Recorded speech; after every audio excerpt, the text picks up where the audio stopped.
Hello everyone welcome to बेकार new video. तो पे मैंने बहुत जन पिलांकर जो मान फास्ट सिलेक्शन रे कौन ना तुम फास्ट सिलेक्शन तुम जो जो कॉलेज रे ना आसी तो मैंने सेठी एडमिशन हो एवं नेक्स्ट जो जो कॉलेज तुम ना आसी तुम से एडमिशन हो स्लाइड अप जेहेतु तुम मन पसंदर कॉलेज तुम आसी ना तुमने स्लाइड अप तुम मन डाउट अच्छे कौन ना जो कॉलेज को तुम स्लाइड अप कर ठीक अच्छे जो कॉलेज को तुम स्लाइड अप कर सीट केते बाकी अच्छे ठीक अच्छे तुम सीट केते बाकी अच्छी आ नेक्स्ट जो डाउट रही तुम कौन नेक्स्ट सेकेंड सिलेक्शन रे तुम ना कौन से कॉलेज आसो कि ये सब डाउट ये गोटे भिडियो में क्लीयर करदेवी। तो भिडियो कौन करूँ ना भिडियो कंप्लीट वाच करूँ बिना स्किप करी जब स्किप करेंगे किसी भी स्टेप मिस हो जाए तुम जापर कि तुम नेम आसो कि ना ठीक अच्छे तेनाली भिडियो कंप्लीट देखूँ एवं जो मैंने भी आम चैनल न्यू अच्छा चैनल सब्सक्राइब करने सहित पाखर थे बेल नोटिफिकेशन ऑल सेट करूँ एवं तुम सांग मान पाक भिडियो शेयर करूँ। चलते भिडियो स्टार्ट करवा। सर्वप्रथम देखिए जो साम्स ओडिशा पोर्टाल रही ये पलि आसवे देखो मुझे साम्स ओडिशा ऑफिशियल वेबसाइट तार जो वेबसाइट को लॉगिन कर रखी कौन करेंगे ना साम्स गूगल सर्च करके ऑन करदे। नेक्स्ट देखो नेक्स्ट कौन रही नेक्स्ट टिकेट तौल को स्क्रॉल करेंगे ये तुम रही स्कूल एंड मास एजुकेशन देखो स्कूल एंड मास एजुकेशन ये जो रही हायर सेकेंडरी स्कूल +2 या क्लिक करेंगे किसी समय वेट कलापर किसी इंटरफेस ओपन हम देखो प्रथम जो ये छकी चिन्ह टिक करके मुझे कट कर दूसरी नेक्स्ट तौक स्क्रॉल करेंगे ठीक अच्छे तुम ये रही जाऊँ कौन देखो ये तुम रही जाऊँ स्टूडेंट लॉगिन यूजर मैनुअल कमन ए सब आम किसी कम ना ए सब कम रही किसी आम कम ना तो तौक स्क्रॉल करवा देखो तौक स्क्रॉल कलापर गोटे मिनिट देखो ये जो रही MIS रिपोर्ट व्यू मोर रे आमर काम हो बर्तमान केतटा सीट बा केतटा वैकेंसी बाकी अच्छे देखा तो मुझे देखी कौन HSS वाइज स्ट्रेंथ मुझे या क्लिक करी तो मैंने भी या क्लिक कर देखो या क्लिक कलापर कौन हम केवल इंटरफेस ओपन हो देखो प्रथम तो ओपन कर दूसरी मुझे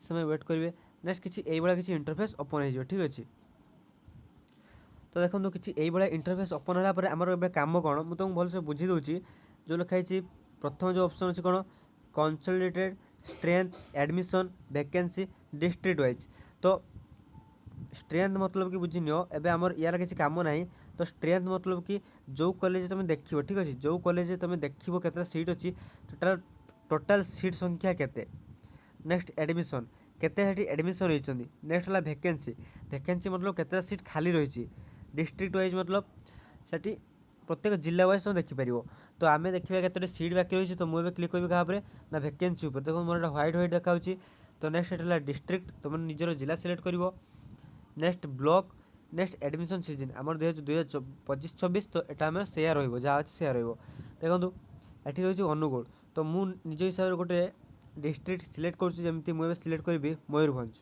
ठीक अच्छे मयूरभंज सिलेक्ट कली टिके समय वेट कलापर ये यार ब्लॉक अपडेट हो नेक्स्ट मुझे ब्लॉक सिलेक्ट कली कौन बारिपदा MPL आपण मैंने निजर ब्लॉक सिलेक्ट करदे नेक्स्ट तौक स्क्रॉल करेंगे ठीक अच्छे देखिए ये सब कौन देखूँ तार डिस्ट्रिक्ट जगह ना कॉलेज ना रही मुझे गोटे कॉलेज देखो केतटा सीट बाकी रही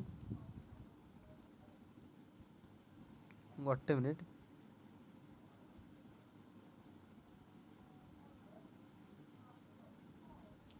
देखो मुझे गोटे कॉलेज देखुँ जमीका कॉलेज ना रही कौन ना महाराजा पूर्णचंद्र हायर सेकेंडरी स्कूल बारिपदा तो आपड़ किसी नंबर देखो तो 121 102 70 तो कौन कौन नंबर तो ठीक से बुझी होनी तबे देखा कौन रही नंबर सब ठीक अच्छे गोटे मिनिट ऊपर देखो ऊपर रही कौन आमर आर्ट्स फास्ट जो नंबर देखो arts second number science third number commerce तो देखो ये जो आम गोटे हाइपेन ये देखो या मतलब आर्ट्स रे सीट ना नेक्स्ट साइंस 133 सीट बाकी अच्छी कॉमर्स सीट बाकी ना तो से भाया जो कॉलेज हम देखी से कॉलेज देखा कॉलेज ना रही कौन ना महाराजा पूर्णचंद्र हायर सेकेंडरी स्कूल बारिपदा तो ये आर्ट्स रे बाकी रही 121टा सीट साइंस रे 102टा सीट नेक्स्ट जो कॉमर्स रे केतटा आ 70टा सीट बाकी रही ठीक अच्छे टोटाल आमर एतिक सीट बाकी रही तो ये आपण मैंने निजर जो जो कॉलेज को स्लाइड अप मानी ठीक अच्छे जो कॉलेज को स्लाइड अप मारी से कॉलेज केते सीट बाकी अच्छे से सब सीट आप देखिपारे। जदि आप स्ट्रीम रही कौन आर्ट्स तो आर्ट्स देखिए, जदि साइंस नेक्स्ट साइंस देखिए, नेक्स्ट जदि कॉमर्स कॉमर्स देखिए। ठीक अच्छे। एबे डाउट रोचे कि जानवे केमिति कि सेकेंड सिलेक्शन जो आसो सेकेंड सिलेक्शन में निज ना सेटार आसो कि नहीं। फास्ट कथा देखूँ, जदि यही कॉलेज जो कॉलेज ए देखो कॉलेज ना कौन ना महाराजा पूर्णचंद्र हायर सेकेंडरी स्कूल, ये जो कॉलेज रे जदि फास्ट सिलेक्शन रे जदि गोटे कास्टर जदि जनरल कास्ट कि एससीबीसी कास्ट जो जामर 82% जदि कटअप जाऊँगी फास्ट सिलेक्शन रे, एवं आउ केते बाकी सीट बाकी अच्छे आमर आ 102टा सीट बाकी अच्छे साइंस स्ट्रीम रे, तो से 102टा सीट्रु कटअप 80% जीवार चान्स रही। तुम जब 78 कि 79 अच्छी बहुत कम चान्स रही कौन ना यही कॉलेज तुम सिलेक्शन हो बोली बहुत कम चान्स रही। कारण देख बहुत कम सीट बाकी अच्छी 102टा सीट बाकी अच्छी। जदि तुमकर यही कॉलेजटा पसंद थी, जदि यही कॉलेज तुमकर पसंद थी बहुत, ताले बहुत जन पिला ये स्लाइड अप करेंगे, 100 रु अधिक पिला स्लाइड अप करेंगे। ठीक अच्छे। तो जदि तुम 80% मार्क रोचे कि 81% मार्क रोचे तो चान्स अच्छी बहुत तुम यही कॉलेज होलिका। जदि तुम 80% रु कम रोचे तो चान्स बहुत कम रोचे। ठीक अच्छे। एबे मुझे गोटे कॉलेज देखा से कॉलेज अनुसार तुम भलसे बुझेदेवी। एबे गोटे कॉलेज देखो देखो ये रहा कौन एटा Baleswar college, Baleswar higher secondary school Sabarampur. ये साइंस रे मात्र 7टा सीट बाकी अच्छे। ठीक अच्छे। तो ये जेहेतु 7टा सीट मात्र बाकी अच्छी, जदि एटिकी पिला जदि स्लाइड अप करूँ, जो 10 जन पिला स्लाइड अप कले तो सीट ठारू जेहेतु अधिक स्लाइड अप करूँ, तो ये कटअप से अनुसार जब तुम ये 80% जाइए तो 79 पॉइंट समथिंग रही, 79.8 कि 79.7 ये किसी कटअप रही। ठीक अच्छे।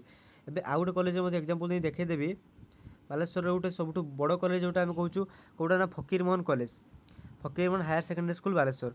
ये देखो ये जदि तुम साइंस बाकी अच्छे 99टा सीट, तो ये निहाती बहुत जन पिला स्लाइड अप करते। कारण कौन, कारण हूँ यहाँ हूँ बालेश्वर सब बड़ स्कूल और बालेश्वर बाहर पिला आसिक पढ़ती निहाती 150 रु 200 जन पिला कौन करते ना स्लाइड अप करते। कारण टाउन अंचल अवस्थित सब फैसिलिटी अच्छी, कोचिंग कि हॉस्टेल सबूर फैसिलिटी अवेलेबल अच्छी। तो एठिकी 200 पाखापाखि पिला कि 150 पाखापाखि पिला तो स्लाइड अप करेंगे। से जेहेतु आमर 99टा सीट मात्र बाकी अच्छी, तो जेहेतु आमर प्रथम जो जामर के ना जनरल कास्ट रे 87 आउ एससीबीसी 86% जाइए, तो सेकेंड सिलेक्शन ये दुईटा कास्ट से रही चान्स बहुत रही। समथिंग 86 पॉइंट समथिंग कमिवार चान्स अच्छी। कारण कौन, कारण निहाती एससी एसटी पिला कि अन्य किसी पिला कि बहुत जन पिला रही जे से 86% मार्क रे 1 मार्क कि 2 मार्क रही। ठीक अच्छे। केवल 1 मार्क 2 मार्क ही सीट फिलअप हो जाऊँगी। तुम एग्जांपल नहीं बुझ, धर तुम अच्छी के तुम अच्छी 480 मार्क। ठीक अच्छे। तुम अच्छी के मार्क ना 480 मार्क अच्छी, किंतु एथर कटअप जाइए आमर 500 मार्क, पूरा 500 मार्क पूरा कटअप जाइए। ठीक अच्छे। तो ये जो मझे जो 20 मार्क गैप रहा निहाती 490 रु 500 मध्य एतिक पिला ही, जदि जनरल कास्ट में एससीबीसी कास्ट में 10टा सीट थी निहाती से 10टा सीट ये 10 जन पिला मध्य ही थे। ठीक अच्छे। तेणु तुम चान्स माने यही कॉलेज आसवा बहुत कम हो। ठीक अच्छे। तेणु निहाती ए वर्ष सेकेंड सिलेक्शन जो कॉलेज निजर अच्छी तुम निज सीट अनुसार से कॉलेज वैकेंसी अनुसार तुम चेक कर जेहेतु मुझे तुमको बुझाऊँगी किसी कॉलेज नहीं बुझाऊँगी। ठीक अच्छे। ए कॉलेज से मुझे प्रथम जेहेतु 87% जाइए तो कमिकी मात्र 86%। सेमती एससीबीसी जेहेतु जाइए सॉरी एससी कि एसटी जेहेतु जाइए 77% जाइए, एटा कमिकी आमर 75 कि 76% आसबार चान्स बहुत रही। 70 जो 74 रही है भावुं कि आमर कौन आसबनी, आसबार चान्स अच्छे कि बहुत कम। कारण 75 76 बहुत पिला रही। ठीक अच्छे। तो ये ही तुम निज निज चेक कर जदि आउ किसी डाउट रही +2 एडमिशन नहीं कि सेकेंड सिलेक्शन कमेंट जनाओ, तापाई डेडिकेटेड वीडियो नहीं आसबि। से पर्यंत विदाय नौजी। Thank you. देखा नेक्स्ट वीडियो रे।